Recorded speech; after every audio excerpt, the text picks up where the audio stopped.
अस्सलाम वालेकुम everyone, welcome to Ayesha smart zone. आज की इस वीडियो के अंदर हम स्टार्ट 301 की फाइनल टर्म की प्रिपरेशन करने जा रहे हैं।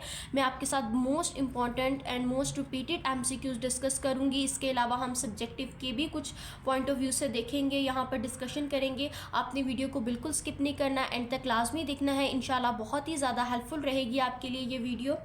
इन normal distribution mean distribution is equals to 0.5। ये आपने याद रखना है। नॉर्मल डिस्ट्रीब्यूशन में 0.5 के इक्वल होता है mean. In an ANOVA test there are 5 observation. ANOVA test के अंदर 5 ऑब्जर्वेशन है। In each of 3 treatments, 3 treatments के लिए the degree of the freedom in the numerator and denominator respectively are.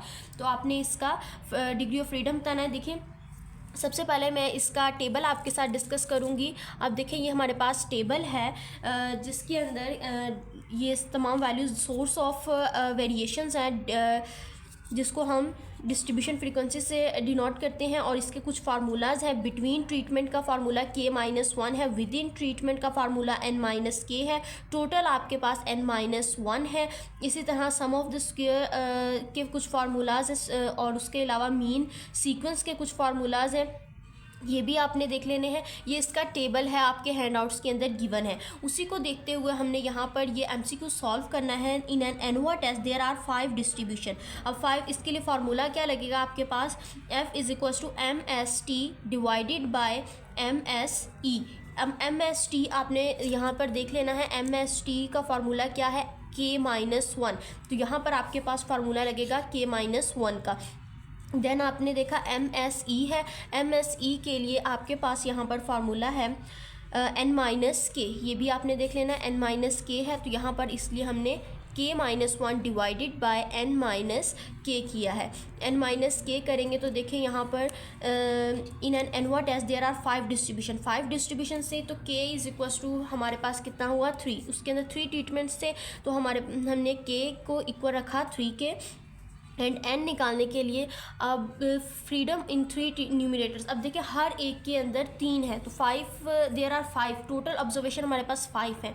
5 multiply 3 करेंगे तो आपके पास 15 आ जाएगा आंसर। ठीक है, तो अब हमारे पास n क्या बना है, n आपके पास 15 बन जाएगा। ठीक है, सो यहाँ पर k-1, k हमारे पास 3 था, 3 में से 1 माइनस करेंगे तो आपके पास आएगा आंसर 2। देन हमारे पास 15 था, 15 माइनस n हमारे पास 15 था, 15 माइनस 3 करेंगे तो आंसर आएगा 12। सो 2/12 जो है ये आपका करेक्ट एमसीक्यूज का ऑप्शन है। ठीक है, इस तरह से आपको पूछा जा सकता है, तो आपने थ्रू दिस टेबल आपने इसको सॉल्व कर देना है। ठीक है, नेक्स्ट हमारे पास है a set that contain all possible outcomes. एक सेट जिसके अंदर तमाम पॉसिबल आउटकम्स हों तो वो हमारे पास क्या कहलाता है, सैम्पल स्पेस कहलाएगी वो आपके पास। ठीक है, ये एक एमसीक्यूज है। देन है stem and leaf is moving informative when data. Stem and leaf is more informative, sorry move नहीं, more informative. Stem and leaf more informative कब होंगे, इक्वल टू 100, जब वो इक्वल टू 100 होंगे, लेस देन 100 पे, या फिर ग्रेटर देन 100। और आपका करेक्ट ऑप्शन है ऑल ऑफ द सिचुएशन, तमाम सिचुएशंस के ऊपर। ठीक है, A population that can be defined as aggregate of all conceivable ways in which specified event can hypothetical population, ही आपके पास हाइपोथेटिकल पॉपुलेशन कहलाएगी। In multiplication theorem P into A and B equals, P और A B किसके equal होंगे multiplication theorem के अंदर, तो आपके पास ये यहाँ पर करेक्ट ऑप्शन है P of A intersection B equal होगा P of A into P of B divided by A। ठीक है, नेक्स्ट अगर हम बात करें फॉर इंडिपेंडेंट, अगर इंडिपेंडेंट की बात की जाए तो आपके पास आंसर क्या होगा, P intersection B P of A into P of B, ये इंडिपेंडेंट के लिए है। ठीक है, और अगर डिपेंडेंट से पूछा जाए एमसीक्यूज़ के अंदर तो फिर आपने बताना है P of A into P of B divided by A, P of B divided. Next MCQs, if 2 fair dies are thrown, अगर 2 फेयर डाइज जो है उन्हें थ्रोन किया जाए, the probability of getting a double 6 is. So आपको पता है कि एक की प्रोबेबिलिटी 6 होगी। अगर 2 डाइज की बात की जा रही है देन 6 इंटू 6 36 आ जाएगा आपका आंसर। सो 1/36 आपका करेक्ट ऑप्शन है। Next, we have another important MCQs. 20% of the student in a class of hundreds are planning to go to the graduate school. The standard deviation of this binomial distribution is. आपने इसकी standard deviation बतानी है.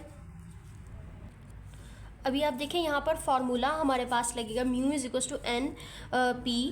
Standard deviation के लिए लगेगा mean is equals to n p q का under root, और अगर हम वेरिएंस फाइंड करेंगे तो फिर हमारे पास मीन का स्क्वायर आ जाएगा is equals to n p q. अभी देखिए आप n हमारे पास गिवन है जो कि क्या है 100 है. देन p हमारे पास है 20%. 20% आप निकालेंगे तो वो इक्वल होगा 0.20 के. हमें यहाँ पर जब वैल्यू पुट करनी है तो q हमारे पास गिवन नहीं है. q फाइंड आउट करने के लिए हमने फार्मूला लगाया q is equals to 1 minus p का. जब हमने ये फार्मूला लगाया तो 1 माइनस 0.20 q की p की वैल्यू यहाँ पर पुट करेंगे और ये हमारे पास आंसर आ जाएगा. जब हम इन तमाम वैल्यूज़ को अंडर रूट के साथ सॉल्व करेंगे तो आपके पास आंसर 4 आ जाएगा. So correct option is 4.